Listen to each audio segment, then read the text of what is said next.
Hello and welcome everyone, this is Arind Banerjee and you are watching Apna success academy. আমরা WBP এবং KP এক্সামকে target করে যে সমস্ত ফ্রি ক্লাসেস আয়োজন করেছি, আজকে জিকের সেকেন্ড ক্লাস নিয়ে আলোচনা করব।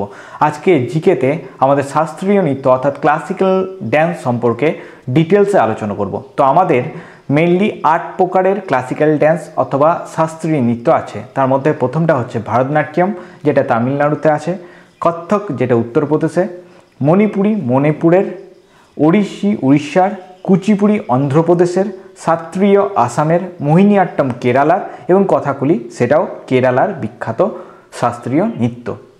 1 নম্বর শাস্ত্রীয় নৃত্য অথবা ক্লাসিক্যাল ড্যান্স সম্পর্কে ভারতনাট্যম। ভারতনাট্যম আমি বললাম মেনলি তামিলনাড়ুতে দেখা যায়। তামিলনাড়ুর হচ্ছে ক্লাসিক্যাল নৃত্য হচ্ছে ভারতনাট্যম। এর কিছু বৈশিষ্ট্য তোমাদের জেনে রাখতেই হবে। 1 নম্বর হচ্ছে সবচেয়ে প্রাচীন শাস্ত্রীয় নৃত্য বা ক্লাসিক্যাল ড্যান্স হচ্ছে ভারতনাট্যম। 2 নম্বর হচ্ছে সমস্ত শাস্ত্রীয় নৃত্যের জননী বলা হয় ভারতনাট্যম ড্যান্সকে। 3 নম্বর মন্দিরের দেবদাসীরা প্রথম ভারতনাট্যমের সৃষ্টি করেছিল। তো দেবদাসীদের দ্বারাই দক্ষিণ ভারতে তামিলনাড়ুর এক মন্দিরে ভারতনাট্যম নৃত্যের উদ্বোধন হয়। 4 নম্বর ব্রহ্মা দ্বারা সৃষ্ট এই নৃত্য মনে করা হয়। 5 নম্বর বৈশিষ্ট্য হচ্ছে এক প্রকারের সোলো ড্যান্স হচ্ছে ভারতনাট্যম। 6 নম্বর হচ্ছে এই নৃত্যের সবচেয়ে প্রাচীন নাম হচ্ছে সাদির নৃত্য। আগে ভারতনাট্যম নৃত্যের নাম ছিল সাদির নৃত্য। কিছু নৃত্যশিল্পীর নাম মনে রাখতে হবে, এটাও পরীক্ষায় বারবার আসে। তাদের মধ্যে মেইনলি যেগুলো খুবই ইম্পর্টেন্ট তাদের নামগুলো মনে রাখতে হবে, যেমন যামিনী কৃষ্ণমূর্তি, মৃণালিনী সারভাই, রুক্মিণী দেবী, বৈজয়ন্তী মালা, উদয় শঙ্কর এবং বিজয় মাধবন। এরা প্রত্যেকেই ভারতনাট্যমের পতিতযশা শিল্পী ছিলেন। তৃতীয় প্রসিদ্ধ ক্লাসিক্যাল ডান্স বা শাস্ত্রীয় নৃত্য হচ্ছে কথাকলি, যেটি কেরালাতে ফেমাস।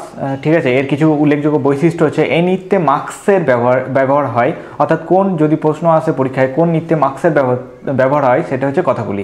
2 নম্বর রবীন্দ্রনাথ ঠাকুর এই নৃত্যের পুনর্জাগরণ ঘটিয়েছিলেন।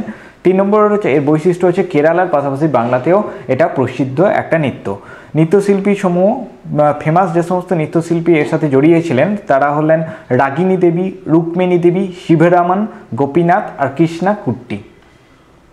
চলে আসি আমাদের 3 নম্বর ক্লাসিক্যাল ড্যান্স বা শাস্ত্রীয় নৃত্য সম্পর্কে, যেটা হচ্ছে কত্থক, যেটা উত্তরপ্রদেশের ফেমাস হচ্ছে ক্লাসিক্যাল ড্যান্স।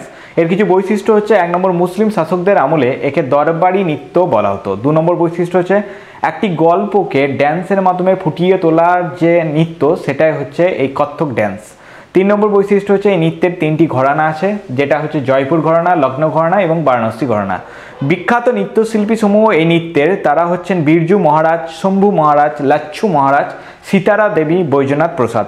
এই বিরজু মহারাজ, লাচ্ছু মহারাজ, সীতারা দেবী পরীক্ষায় বারবার আসে। এরা প্রত্যেকে কত্থক নৃত্যের সাথে জড়িয়ে ছিল। চলে আসি আমাদের 4র্থ ক্লাসিক্যাল ড্যান্স সম্পর্কে, কুচিপুড়ি, যেটা অন্ধ্রপ্রদেশের ফেমাস শাস্ত্রীয় নৃত্য।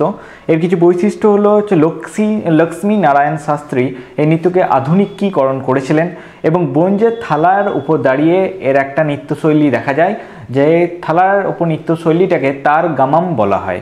বিখ্যাত কিছু নৃত্যশিল্পী যারা কুচিপুড়ি নৃত্যের সাথে জড়িয়েছিলেন: লক্ষ্মী নারায়ণ শাস্ত্রী, যামিনী কৃষ্ণমূর্তি, ভাবনা রেড্ডি, যামিনী রেড্ডি, রাজা এবং রাধা রেড্ডি। তার মধ্যে 5 নম্বর শাস্ত্রীয় নৃত্যটি হচ্ছে মোহিনীআট্টম, যেটা কেরালার বিখ্যাত শাস্ত্রীয় নৃত্য। এর কিছু বৈশিষ্ট্য হলো বিষ্ণুর মোহিনী অবতার থেকে এর নামকরণ হয়েছে।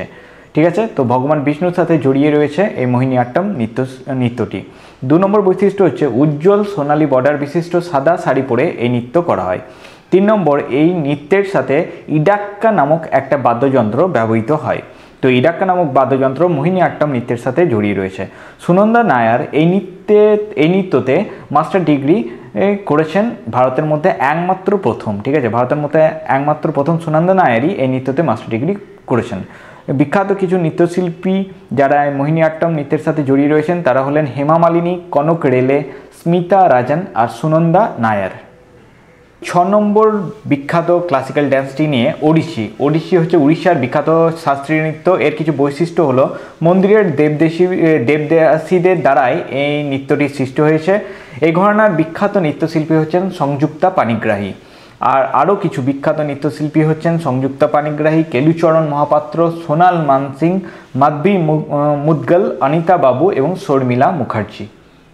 চলে আসি 7 নম্বর বিখ্যাত শাস্ত্রীয় নৃত্য সম্পর্কে, সেটা হচ্ছে মণিপুরী নৃত্য, যেটা মণিপুরের প্রসিদ্ধ ক্লাসিক্যাল ডান্স। এর কিছু উল্লেখযোগ্য বৈশিষ্ট্য হলো এই নৃত্য প্রদর্শিত হয় লাই হাড়োপা ফেস্টিভ্যালে। মণিপুরের বিখ্যাত ফেস্টিভ্যাল লাই হাড়োপা ফেস্টিভ্যালে মণিপুরী নৃত্য প্রদর্শিত হয়। বিখ্যাত কিছু নৃত্যশিল্পীর মধ্যে প্রমুখ বিখ্যাত হলেন গুরু বিপিন সিং, গুরু নীলমাধব মুখার্জি। 8 নম্বর ফেমাস ক্লাসিক্যাল ডান্সটি হচ্ছে শাস্ত্রীয় নৃত্য, যেটি আসামের প্রমুখ ক্লাসিক্যাল ডান্স। এর কিছু উল্লেখযোগ্য বৈশিষ্ট্য হচ্ছে শঙ্করদেব 15 শতকে এই নৃত্যের প্রতিষ্ঠাতা ছিলেন।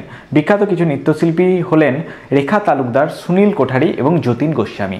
আজকে আমরা ক্লাসিক্যাল ডান্স অথবা শাস্ত্রীয় নৃত্যের 8 প্রকারের যে ফেমাস শাস্ত্রীয় নৃত্য আছে তাদের ডিটেলস, বৈশিষ্ট্য এবং বিখ্যাত নৃত্যশিল্পী সমূহ একদম পারফেক্ট একটা নোট তোমাদের জন্য গড়ে দিলাম। এর মধ্য থেকে তোমাদের পরীক্ষায় সমস্ত প্রশ্ন হুবহু কমন পাবে। তোমরা দেখতে থাকো আমাদের প্রত্যেকটি ক্লাস, এবং যদি আমাদের ক্লাসগুলি তোমাদের ভালো লেগে থাকে তাহলে আমাদের চ্যানেলটিকে লাইক, শেয়ার এবং সাবস্ক্রাইব করে দিও এবং আমাদের মনোবল বাড়াতে তোমরা সাহায্য করো।